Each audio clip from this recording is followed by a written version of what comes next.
Graça e paz a todos. Quando nós começamos a orar a Deus para o nosso desenvolvimento, tanto ministerial como pessoal, que abrange também outras áreas das nossas vidas, nós começamos a criar uma ideia de como Deus vai nos abençoar, de como Deus vai nos responder, de como os dons vai entrar em funcionalidade nas nossas vidas. E quando nada disso acontece segundo o nosso tempo, segundo a forma em que imaginamos e as nossas vontades, nós nos frustramos e começamos a desacreditar de Deus. Permitimos que as nossas almas comecem a nos manipular, a fundamentalizar visões acerca da vontade de Deus para as nossas vidas, e nos desviamos do verdadeiro propósito, da verdadeira chamada, da verdadeira vontade de Deus para nossas vidas. Como Paulo diz em Romanos 12, que a vontade de Deus ela é boa, perfeita e agradável para as nossas vidas. Só que por meio da alma, começamos a permitir que a incredulidade ela bloqueie a chamada e a vontade do Espírito sobre as nossas vidas. E começamos não a querer se alinhar à vontade de Deus, mas começamos a querer adivinhar o que Deus tem para nós. Pelas nossas intuições começamos a entrar em diversos caminhos, imaginando que essa seja a vontade de Deus. Mas o Espírito Santo, ele tem uma vocação para nossas vidas, e nós precisamos nos alinhar nessa vontade a partir de uma vida em submissão ao Espírito. É por isso que Jesus disse: venha o teu reino e seja feita a sua vontade. Jesus estava declarando que ele queresse que a vontade de Deus fosse perfeita, soberana, na terra como é no céu. Ele queria que a vontade de Deus fosse alinhada na terra, no reino da terra, como é alinhada no reino espiritual. Por isso a forma de nós nos alinharmos à vontade de Deus não é por meio das intuições da alma, mas por meio da submissão ao Espírito de Deus. Por meio do Espírito nós vamos nos alinhar à sua boa vontade.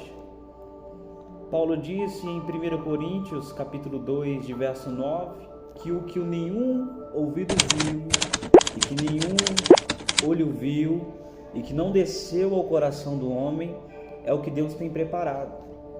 Mas como que nós vamos desvendar o que Deus tem preparado por nós? Por meio da alma, por meio dos nossos pensamentos e as nossas vontades carnais? Não. Paulo diz que Deus nos revelou todas essas coisas por intermédio do seu Espírito. Porque quem sonda as profundezas de Deus, senão o Espírito de Deus?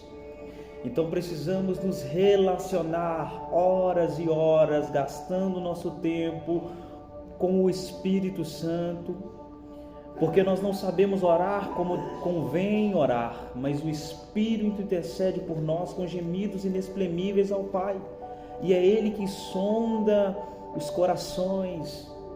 Ele que sabe qual é a intenção dos corações e ora pelos santos segundo a vontade de Deus. Então nós precisamos nos sujeitar a essa oração, nós precisamos não discernir a vontade de Deus por meio da alma, mas por meio do Espírito, porque nós só vamos discernir as coisas espirituais por meio do nosso Espírito. É o nosso Espírito que está se conectando através da oração, horas e horas com o Espírito de Deus. Então pare de tentar adivinhar, pare de tentar prever o que Deus tem para você, se oscilando em vários caminhos, em várias direções, imaginando como Deus vai te honrar, mas viva o que Deus tem para você. Porque assim como os céus são mais altos do que a terra, assim são os pensamentos de Deus mais altos do que os nossos.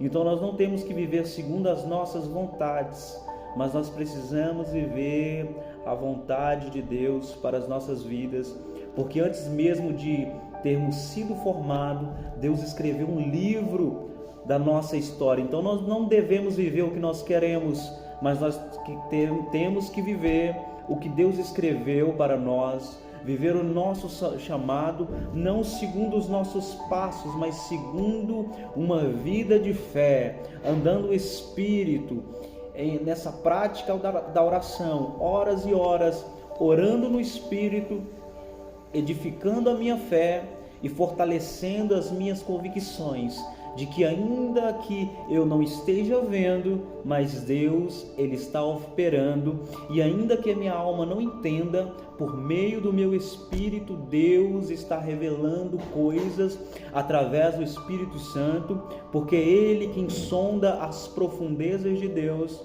para as nossas vidas.